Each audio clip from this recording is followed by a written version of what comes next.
Right now, I am busy. So please talk to me later. Okay?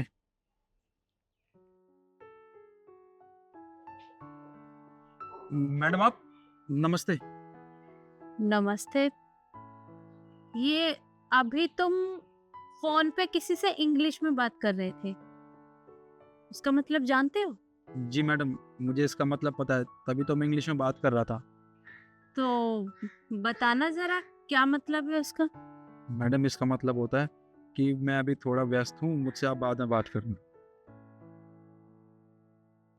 अरे, तुम्हें तो अच्छी खासी इंग्लिश आती है, फिर तुम हमारे यहाँ ये गार्ड की जॉब क्यों कर रहे हो? और वैसे भी जहाँ तक मुझे याद है, तुम्हारी जगह तो रामू काका यहाँ पर काम करते थे, फिर तुम यहाँ?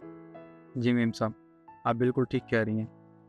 यहाँ पे पहले रामू काका काम किया करते थे और वो मेरे पिताजी थे। अब उनकी जगह मैं यहाँ पे काम कर रहा हूँ। पर वो कहाँ गए अचानक से?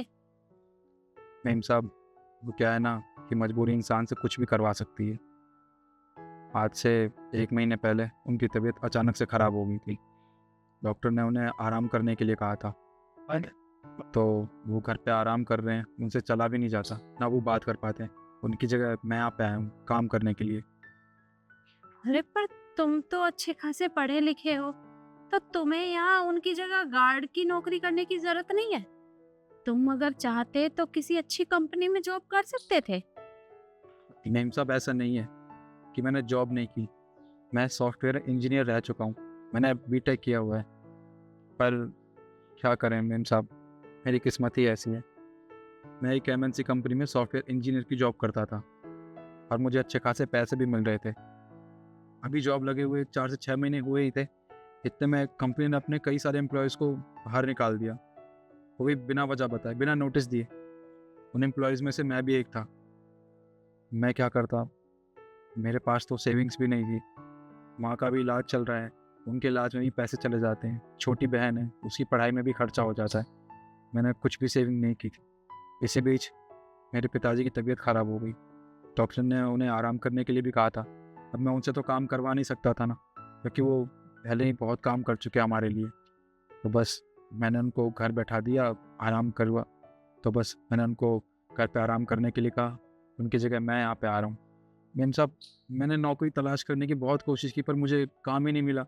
अब जो काम मिला वो मैंने कर लिया। कम से कम इन पैसों से मेरे परिवार का पेट तो भर जाएगा, इसलिए मैं ये काम कर रहा हूँ। देखो, मैं समझती हूँ, अपने परिवार के बारे में सोचना बहुत अच्छी बात है, लेकिन तुम इतने पढ़े लिखे हो और यहाँ गार्ड की नौकरी करके तुम्हें तनख्वाह कितनी मिलेगी? कुल 10-12 हज़ार रुपए। और इतने में तुम अपने परिवार का सहारा कैसे बनोगे? ऊपर से इतनी सारी जिम्मेदारियां भी हैं तुम्हारे ऊपर, और तुम फिर भी अपने परिवार के लिए इतना कुछ कर रहे हो। मुझे बहुत अच्छा लगा, लेकिन अगर तुम्हारी जगह कोई और होता तो शायद इतना पढ़ा लिखा होने के बाद यहाँ पर काम करने के बारे में नहीं सोचता, कहीं अच्छी या बड़ी कंपनी में ट्राई करने के लिए सोचता। तो तुम किसी अच्छी कंपनी में ट्राई कर सकते थे। मेम साहब, मैंने बताया ना आपको, मैंने कई जगह ट्राई करने की कोशिश की, पर मुझे कहीं काम नहीं मिला। और वैसे भी जिस काम से परिवार का पेट भरता हो वो काम कभी छोटा हो ही नहीं सकता। अब मेरे पिताजी ने हमेशा मुझे एक सीख दी है कि बेटा चाहे थोड़े कम पैसे कमाओ, पर हमेशा ईमानदारी के पैसे कमाने।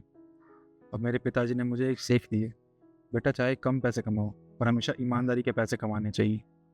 बस मैम साहब, इसलिए मैं ये काम कर रहा हूँ और मुझे इस काम को करने में कोई बुराई नहीं लगती। तुम्हारे पापा ने तुम्हें बहुत अच्छी सीख दी है और तुम्हारी सोच भी बहुत अच्छी है। वैसे क्या तुम्हें पता है कि हमारी कंपनी भी टेक कंपनियों में से एक है? क्या मैम आप सच कह रही हैं? हाँ, और अगर तुम चाहो तो हमारी कंपनी में ट्राई कर सकते हो। हाँ मैम, मैं बिल्कुल ट्राई करूँगा आपकी कंपनी में। मेरे अंदर बहुत टैलेंट है। मैं पहचानता हूँ अपने आप को। अगर मैं आपकी कंपनी में इंटरव्यू दूँगा ना, तो मैं सिलेक्ट हो जाऊँगा। तो ठीक है, कल ठीक 9 बजे तुम ऑफिस में मिलना।